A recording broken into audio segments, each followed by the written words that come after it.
የኢትዮጵያ የሃይማኖት ተቋማት ጉባኤ በመላው ኢትዮጵያ የሚካሄድ ሀገር አቀፍ የአደባባይ የጸሎት የዱዓና የምልጃ መርሃ ግብር ሊያዘጋጅ ነው።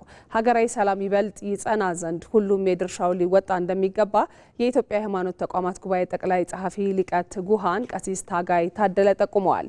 ይህ የጸሎት የዱዓና የምልጃ መርሃ ግብር በአደባባይ ደረጃ የሚከናወን በመሆኑ በቅርቡ ተመርቆ ለአገልግሎት በበቃው አራዳ ፓርክ ግንቦት 16 ቀን 2018 ዓ.ም የየእምነቱ ተቋማት መሪዎች የየእምነቱ ተከታዮችና ጥሪ የተደረገላቸው እንግዶች በታደሙበት ይከናወናል።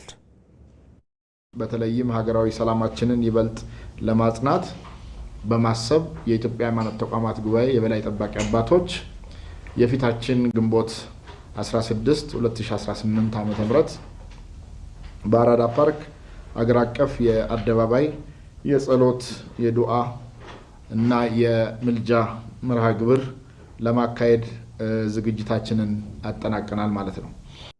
እንደ ሪፖርተራችን እድሉ ፈቀደ ዘገባ በመላው ኢትዮጵያ ለሚካሄደው መርሃ ግብር ሁሉም የሃይማኖት ተቋማትና ምዕመናን የበኩላቸውን አስተዋጽኦ እንዲያበረክቱ ጉባኤው ጥሪውን ያቀረበ ሲሆን የመርሃ ግብሩን ዋና ዋና ዓላማዎችም ይፋ አድርጓል። ይህ አገር አቀፍ የአደባባይ የጸሎት መርሃ ግብር አራት መሰረታዊ ዋና ዋና ዓላማዎች ይዘዋል። የመጀመሪያው ሀገራችን ኢትዮጵያ የጀመረችውን አስደማሚ የልማትና የእድገት ጉዞ ተጠናክሮ እንዲቀጥል ምዕመናንን ወይንም ዜጎችን የበኩላቸውን ኃላፊነት እንዲወጡ ለማሳሰብ ያለመ ነው።